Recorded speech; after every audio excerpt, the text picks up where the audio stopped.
Hi guys, so today I want to share the list of the habits that I'm trying to adopt in order to minimize the risk of me dying from the coronavirus. Yes.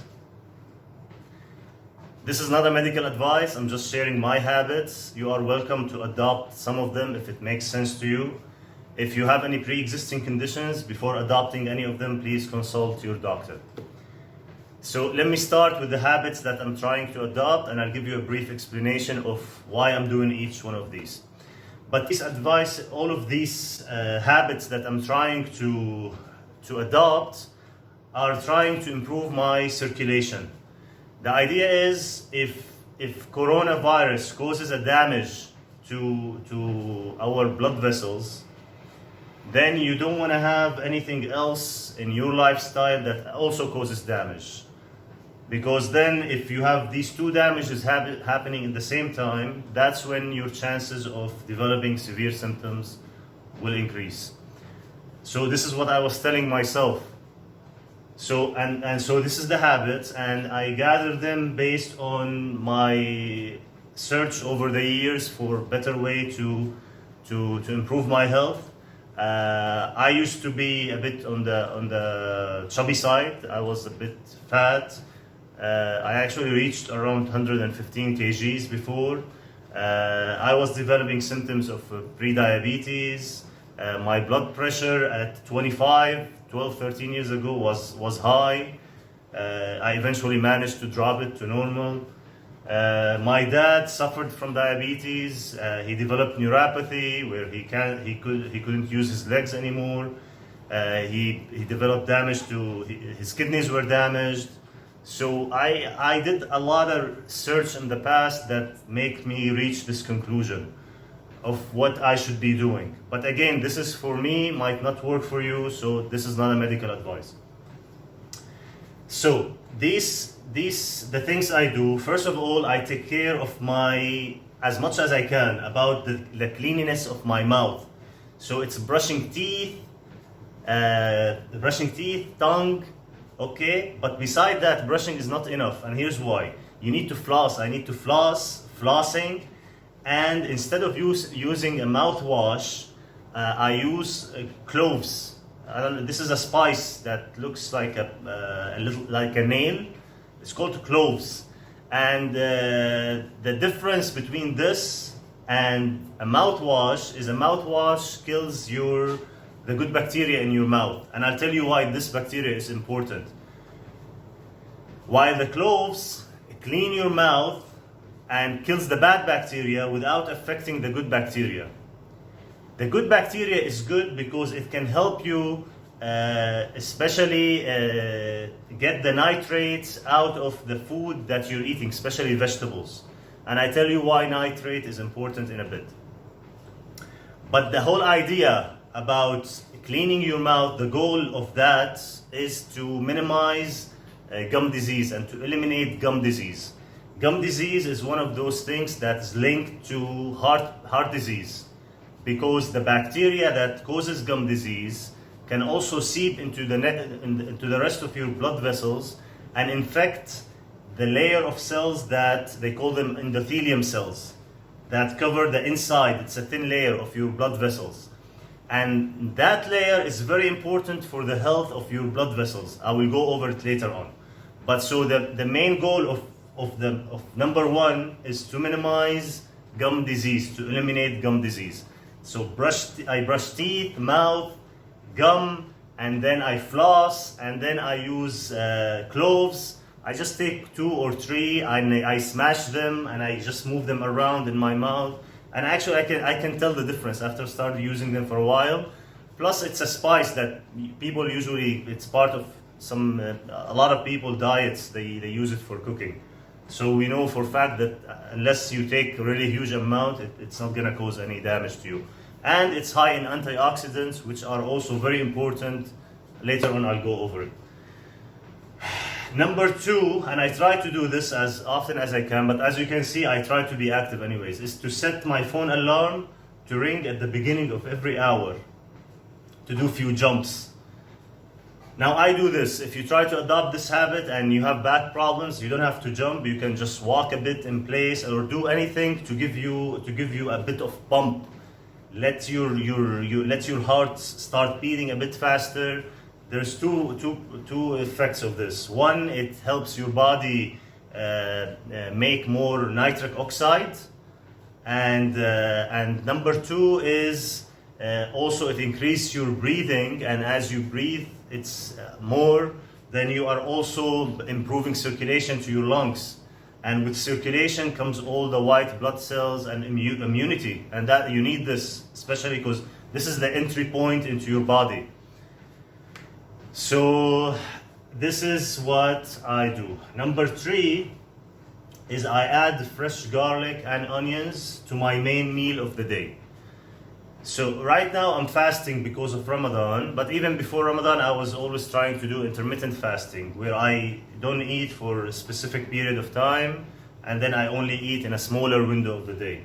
Now if you follow this, it's gonna be hard for you to eat the normal 3 meals a day. For me at least, my digestion cannot handle that many meals if the window of time is smaller. So with my main meal, I add garlic and onions, and these are known for ages for their therapeutic benefits, but they're really important because garlic makes your blood it makes blood a bit thinner, and onions is it contains an antioxidant that can get the zinc inside the cells. And zinc, you probably heard a lot about the people talking about taking zinc supplements. Zinc, which I'm not advising any supplements. But if you eat normal food, like if you eat meat has zinc in it, and for that zinc to get inside the cell, it needs something called ionophore. And the onions has that antioxidant that can help zinc get into the cell. Okay, the next one is I try to avoid extreme diets such as veganism or keto.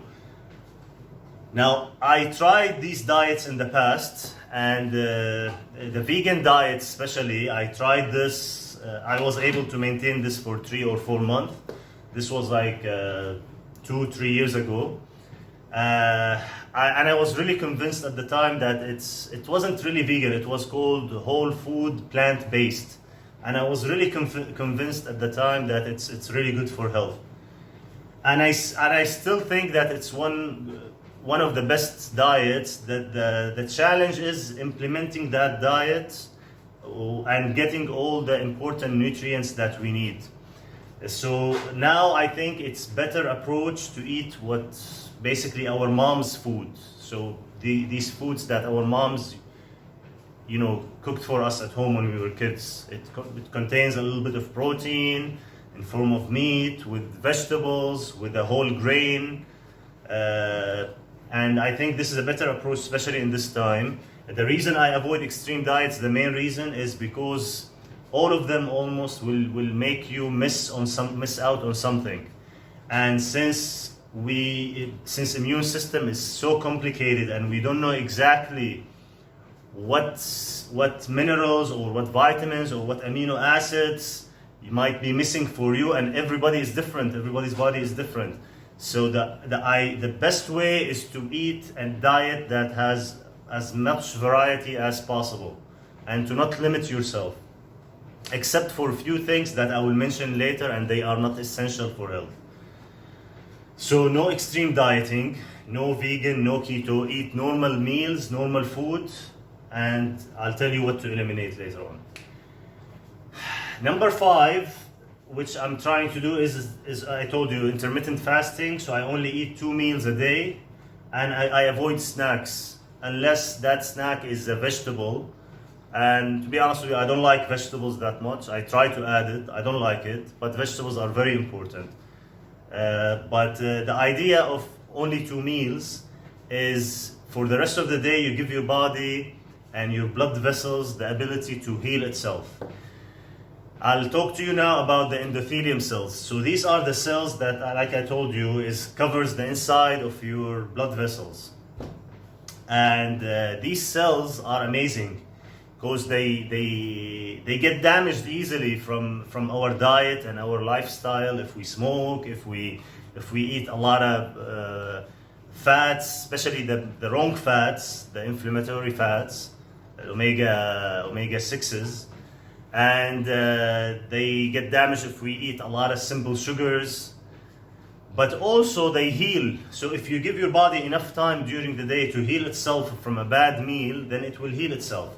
And these inner cells, they make a very important gas. Yes, it's called nitric oxide. It's an actual gas, and the guy who discovered that mechanism won a Nobel Prize for it. So this nitric oxide is what gives our blood vessel the ability to dilate. So so a dilation means it's like expanding. So the blood vessels, when there's enough nitric oxide in it, it expands. It's the opposite almost of blood pressure. Blood pressure is a sign that your blood vessels are losing its ability to dilate, which is making your heart working harder and trying to push the blood with a more force, causing your blood pressure, because now the pipes become thinner and then the pressure will increase. So anyways, so the goal is when you eat only 2 meals a day, even if these meals contains things that will cause damage to that inner layer of cells, then at least we know that you have enough time during the day to recover. And I just want to share one study that I came across is where they measured how well the blood vessels are dilating after a heavy meal, a meal with like a junk food. And they noticed that for 3 to 4 hours after the meal, your body loses its ability, your blood vessels loses its ability to dilate. So this is the idea of eating only 2 meals. Plus, it's a form of intermittent fasting. It gets you into intermittent fasting, where you're not starving your body, but in the same time getting all the therapeutic benefits of fasting, which, by the way, reduces oxidative stress inside your blood vessels, inside your cells, and reducing oxidative stress reduces inflammation, and we don't want inflammation because the virus is causing an additional inflammation. So okay, so eat 2 meals. This is number 5. Number 6 is I try to chew my greens when I eat vegetables. I try to chew my greens very well. So not just swallowing food, I chew it. I'm a fast eater, so usually when I eat, I don't chew very well, and that's why I always have digestion problems. But I just love food, and it's the idea behind chewing your greens, and this is a very interesting idea. When you eat vegetables has nitrates, okay, and apparently it's in a different form than the body can use. So the body needs to convert it. It goes through a process. Again, I'm not a doctor. I'm not an expert, but I just gather information. I'm good at that, but I'm not really good at getting too deep into the topic because it's a different story now. Anyways, so when you chew your food well, you're helping your body getting the most out of these vegetables in terms of nitrate. And that nitrate is important for what? Is important for your body to make nitric oxide. This is the gas that I told you about that makes your vessels dilate. So it's important. And interestingly enough, the older we get, the less nitrate we can get from food, the less we absorb. So that's why it's advised, especially for older people, to keep greens in their foods. And by greens, I mean it can be spinach, can be dark green leafy vegetables, they call them. This is the ones that has the most, like spinach, like kale, Another one that has a lot of nitrate that is not really green. It's the beetroot. I think this is one of the one that has the most. Now I tried beetroot, but it could be really heavy. It was really heavy on me. So it's better to have it with food. If you eat beetroot, it's better to have it with foods. But these are really rich in nitrate, and your body take this They are rich in nitrate and they are rich in antioxidants. So you're getting double the benefits. So when that nitrate gets into your body makes the nitric oxide, your blood vessels dilate. That's the state that you want to be in most hours of the day. This is the idea. You want to be most of the day during your waking hour. You want to have your blood vessels dilated as much and relaxed as much as possible. This is the whole idea. So okay, number 6, chew your greens well. Number 7, expose yourself to the sun or nature. Now I live in a sunny country. UAE, we're lucky to have sun. And sun helps you not only with vitamin D, it also helps you with helps your blood vessels make more nitric oxide. So it also makes your vessels dilate. So it's very important. Now, don't overdo the sun, obviously, because of skin cancer risk. For lighter complexions, few minutes a day will be enough. What I do, again, this is not a medical advice. I'm just talking to myself here on the camera. So what I do is I go every day for only, especially now in Ramadan, because I'm fasting, so I don't want to get dehydrated. So I only spend like 2 or 3 minutes in the sun, and I can immediately feel my blood feeling more, my body feeling more relaxed in general. And light in general, and the sun also help us avoid anxiety and depression. So it's all linked, it's all linked. When you're anxious, you're depressed, it's linked to heart disease because you're more constricted in everything. Sun opens you up, nature opens you up, you get better mood, your blood vessels relaxes. So I try to do that as much as possible. Number 8, I try to eat my last meal as early as possible. This was one of the biggest challenges for me. I couldn't sleep actually unless I was full. For me, I loved having a big meal and then falling asleep. The problem is later your willpower, you wake up in the morning and you have really good willpower. You can make good decisions. As hours go throughout the day, you're making all these small decisions, what to eat, where to go, who to talk, what to say. Eventually at night, you end up with really low willpower unless you are a Superman or a Superwoman. So I tend to make the worst decisions at night, and that's why I'm not videotaping this at night, because I wanted to make sure that that the idea of videotaping this video is a good idea. It's not bad. So willpower at night, so it's weakened. So eating your last meal at night will be most likely not be as healthy. Plus, if it's heavy, then also it will cause, I told you, that effect of 3 to 4 hours. And if you're sleeping, you're not moving that much, then that increases your risk of developing clots and heart disease.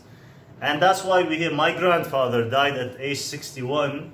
He went to sleep, he ate dinner, went to sleep, woke up 3-4 hours later with coronary blockage, and he passed away. So a lot of people actually, get heart disease in that window of time around 3-4 a.m.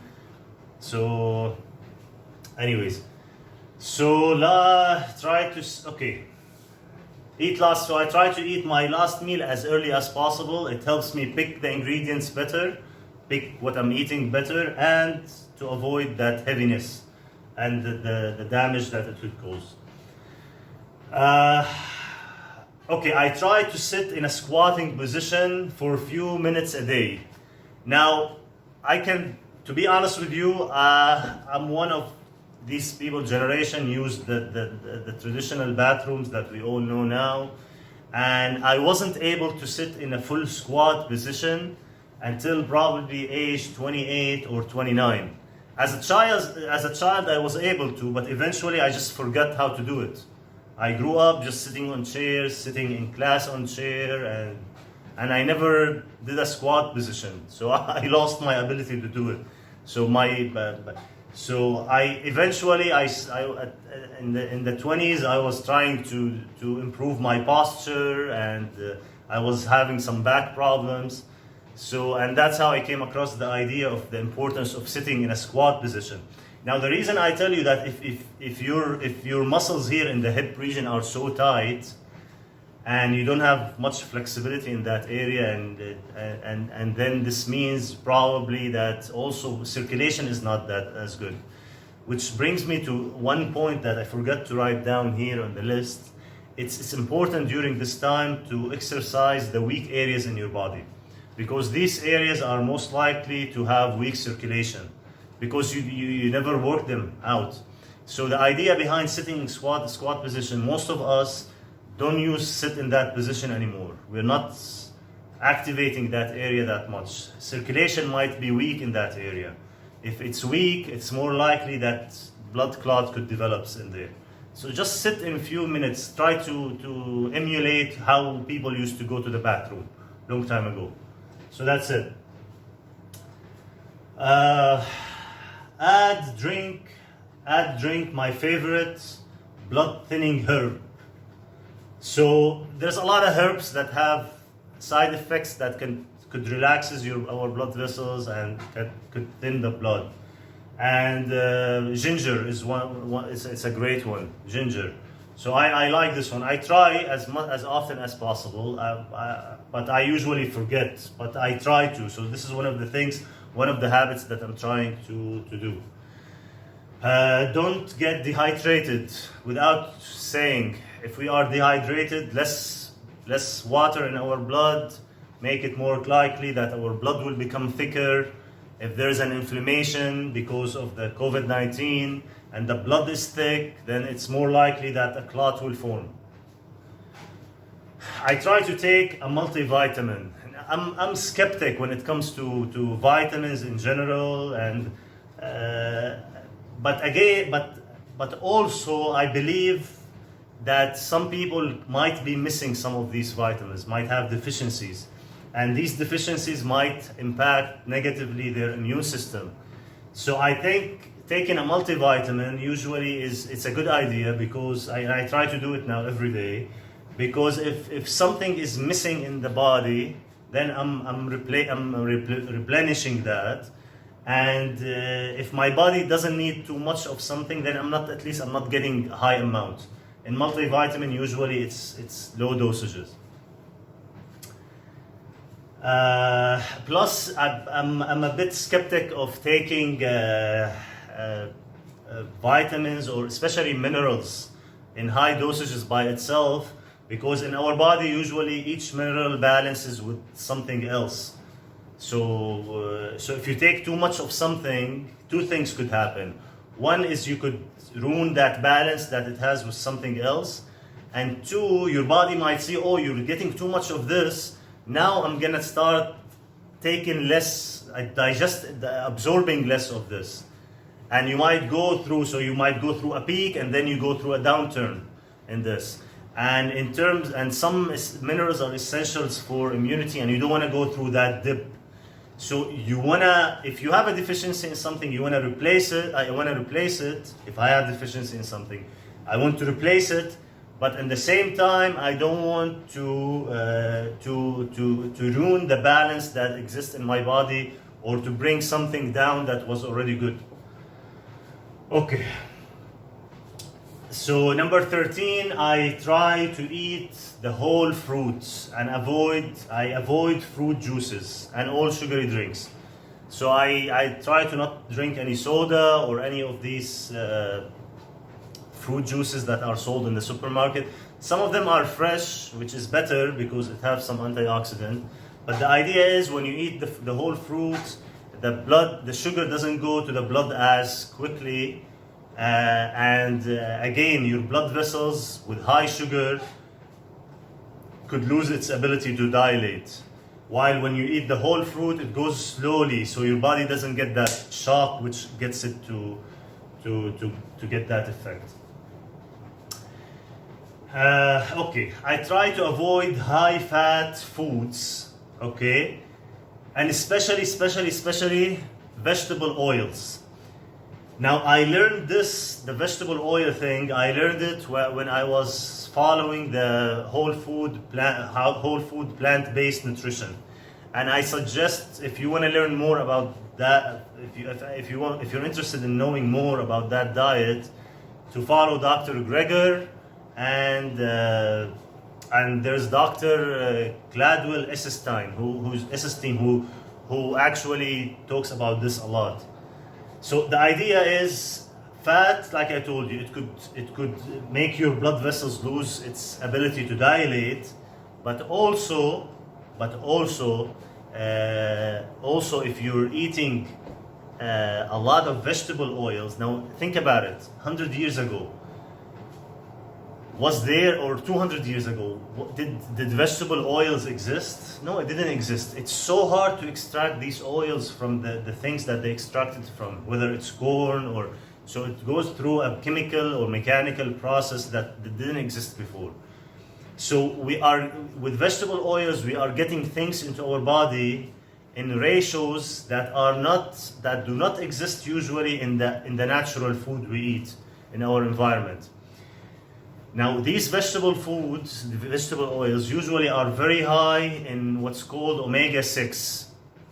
Now, fats in general, you have saturated fats, which we all know about. Saturated fats is usually the fats that look solid in room temperature, like just fat, like the fats in meat or butter or coconut fat.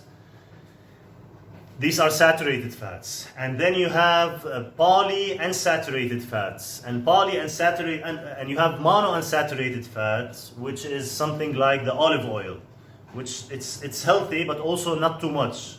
Oils in general I try to avoid them, so I don't advise myself to take them right now. So, but vegetables oils, especially, they have so much omega-6 compared to an omega-3. Now, these two are part of the poly and unsaturated fats. And your body keeps a specific ratio between these two fats, and that ratio is optimal for your health, optimal to manage your inflammation. When you start eating too much omega-6, you ruin that balance. Usually omega-6 is pro-inflammatory, omega-3 is anti-inflammatory. That's why we were hearing about a lot in the past few years about taking omega-3. But even omega-3, if you take too much, then also it could mess up that balance. So the idea is try to get a balanced diet. So try to eat some fish during the week, or try to find foods that are high naturally in omega-3, and avoid vegetable oils, cooking oils. This is one of the main challenges that I have in my household. You know, the resisting all this fried food and all this. Okay, number 15, and again, the imbalance causes inflammation. Inflammation from diet plus inflammation from coronavirus, problem. We don't want that. Number 15, which is obviously what I've been trying to do now and promote for the past few months here on LinkedIn, is I'm trying to promote, stay active, and promote the products of Move to Excellence.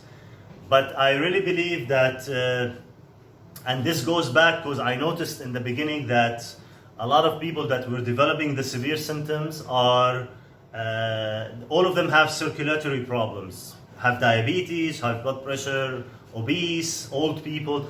Most of these people usually they don't move as much, and most of them develop these symptoms because they're not that active. So the idea is to stay active as much as possible throughout the day, and this is the natural way for us people before. Like we would wake up, go do our daily chores of, whether it's agriculture or factories or whatever it is, but people were more physically active before. So now with all this entertainment around Netflix, social media, I'm one of the people who can get carried away very easily. Like in a movie or something, I just forget where I am. Or on social media, I can spend 3-4 hours. I was addicted to Facebook for a while until I deactivated. So the idea is to interrupt sitting as often as possible. Set an alarm on your phone to get up and do a few jumps. I think I mentioned that already, but it's very important. And I think the best two positions for the body during this time is physical activity, light physical. I'm not talking about exercising, just walking like I'm doing now. I hate standing. I think standing is not that good for too long. Laying down is good because its circulation is easy, but also not for too long unless you're taking a nap or something. But try to always interrupt sitting if you sit. And what else? I think that covers it. Again, I just want to make a disclaimer again. This content is not intended to be a substitute for professional medical advice, diagnosis, or treatment. Always seek the advice of your physician with any questions you may have regarding a medical condition. What I shared here is things that I'm doing. I'm just sharing my experience. Please, if you feel sick, consult your doctor.